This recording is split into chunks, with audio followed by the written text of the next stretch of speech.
नमस्कार, plan Your world analysis and review में आपका स्वागत है। आज की इस वीडियो में हम लोग डिस्कस करेंगे एक नए प्लान के बारे में और उस प्लान का नाम है एसबीआई लाइफ न्यू स्मार्ट समृद्धि। ये अपने आप में प्लान कैसा है, आपके जीवन पे इसका क्या असर है। बहुत पॉपुलर प्लान है, चूंकि एसबीआई का नाम जुड़ा हुआ है, सो काफ़ी एक अपने आप में क्रेडिबिलिटी आ जाती है और नॉर्मली लोगों को फाइनेंस के बारे में तो नहीं पता, पढ़ा कहीं है नहीं, अपनी अपनी धारणाएं हैं सभी के पास में। सो इम्पॉर्टेंट हो जाता है कि ये जानना कि भविष्य इसका क्या होगा, हमारे जीवन में इसका क्या असर होने वाला है। सो डिटेल में इस वीडियो में डिस्कस करेंगे। नमस्कार, मैं हूं Viplav Majumdar. I am founder of Plan Your World Training Academy Private Limited. As a certified financial planner पिछले लगभग 20 सालों में मैंने पाया कि लोग इन्वेस्टमेंट करते रहते हैं बट उनको पता नहीं होता कि उसका भविष्य क्या है, कोई अंदाजा नहीं। प्लान पे चलते हैं।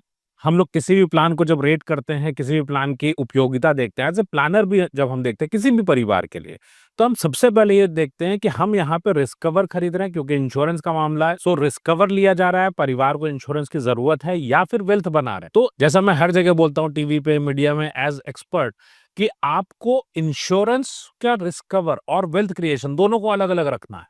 सो इस प्लान का जब क्लेम की मैं बात करता हूं तो this is a guaranteed plan. इस गारंटीड प्लान के ऊपर हमारे लिए जीवन में दो चीजें आती हैं। तो ब्रोशर के बेसिस पे हमने बहुत सारी चीजें बनाई हैं। हम चलते हैं सीधे अपने कैलकुलेटर के ऊपर कि ये कैसे काम करता है आपके जीवन में। जैसा कि ये अपने आप में गारंटीड प्लान है, आप पैसा दीजिए, लास्ट में एक आपको गारंटीड का पैसा मिलेगा। सो हम लोग आईआरआर भी चेक करेंगे और आपके जीवन पे असर। अब इस प्लान में 30 साल का व्यक्ति है, 30,000 रुपए का प्रीमियम पे कर रहे हैं, 2,19,000 रुपए का इनको सम एश्योर्ड मिलेगा। उसके बाद अगर देखें 7 साल तक प्रीमियम देना है, 15 साल तक का आपका टोटल टर्म है, मतलब 7 साल तक दीजिए, 8 साल वेट कर लीजिए। लास्ट में आपको मिलने वाला है 3,70,200 रुपए 15 साल में। Now the point is, IRR अगर देखता हूं तो इट कम्स टू 5.33। और अगर अब हम देखें कि आपने वेल्थ क्रिएशन के लिए कितना पैसा दिया और रिस्क के लिए कितना दिया, तो रिस्क के लिए आपने पे किया है यहाँ पे 1,000 रुपए, क्योंकि इतने का अगर मैं देखूं कि 30 साल के व्यक्ति के लिए कितना प्रीमियम देना पड़ेगा, तो दैट इज 1,000। अब वेल्थ बनाने के लिए टुवर्ड्स 29,000 चले जाए, बिकॉज हर प्लान में एक टर्म प्लान और एक इन्वेस्टमेंट प्लान दोनों मिक्स्ड रहते हैं।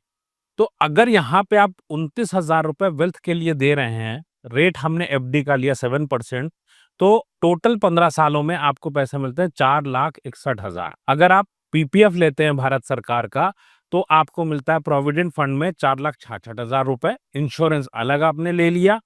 नाउ अगर आप, चूंकि 15 साल का टेन्योर है, 15 साल का टेन्योर है तो काफी रीजनेबल वैल्यू मिल जाती है अपने आप में। सो 15 साल पे अगर एमएफ सिप पे मैं चला जाऊं तो 12% का रिटर्न लेता हूं, जहां पे आप कमीशन भी पे कर रहे हो, तो वैल्यूज 8,11,000। अगर इसी को बिना कमीशन वाले पे जाता हूं तो आपके लिए वैल्यू बनती है 9,00,000 रुपए। अब मुद्दा ये है, ये प्लान किसको सूट करता है। अगर आपको इन्वेस्टमेंट करना है तो फिर मेरे पास बहुत ऑप्शन हो जाते हैं। भाई मुद्दा ये आता है, इन्वेस्टमेंट करके फ्यूचर वैल्यू लेना है ना, अल्टीमेटली पैसे आपको ज्यादा देने पड़ेंगे, क्योंकि इन्फ्लेशन, अगर महंगाई से ज्यादा मुझे रिटर्न नहीं मिला किसी चीज में, तो फिर मैंने नुकसान किया। आप सोचिए, ये 100 रुपए से ये 1 किलो दाल आज आ जाती है, 1 साल बाद इस दाल की कीमत कम से कम 107 रुपए है। अगर मैंने 107 नहीं कमाया तो इसका मतलब मेरे मूलधन पे भी मैंने नुकसान ले लिया, एंड दैट्स द रियलिटी। इसलिए इसको ध्यान रखिए कि जब आप इसको बच्चे की फीस के लिए करते हो, भविष्य में कोई काम करोगे, तो पॉइंट क्या है, यहाँ 5.33 मिल रहा है, तो वेल्थ बनी क्या, कितने साल में ये वेल्थ बना लेगा। ये 100 साल भी इसमें रख ले इस तरह के प्लान में, तो वेल्थ तो नहीं बननी, पैसे का नुकसान ही होना है।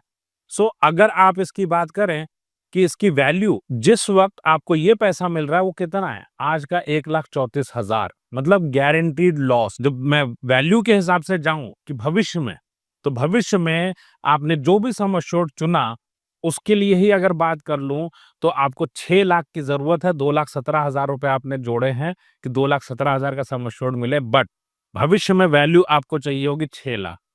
बच्चे की अगर एजुकेशन की मैं बात कर लूं, कॉलेज की फीस, भाई डेफिनेटली आप क्या सोचते हो, मेरे पास एक पैसा है, सेविंग है, इसको इन्वेस्ट करो, बच्चे के काम आएगा। अरे बच्चे की जो फीस, वो कॉलेज तो आज है ना, जिस कॉलेज को आप टारगेट कर रहे हो, उस कॉलेज की फीस भी 10% से बढ़ने वाली है। सो आप अपना नुकसान अगर ना करना चाहें तो फिर ऐसे प्लान में नहीं जाना चाहिए। हाँ, किसी का टारगेट पूरा करना है तो ज़रूर जा सकते हैं। अगर आपको पहले लग रहा था कि पैसे बढ़ रहे थे और अब अगर लग रहा है कि आपके पास नुकसान वाला प्रोडक्ट है, तो स्मॉल सेविंग्स के सारे प्रोडक्ट्स इंडिया में लगभग-लगभग लॉस देते हैं।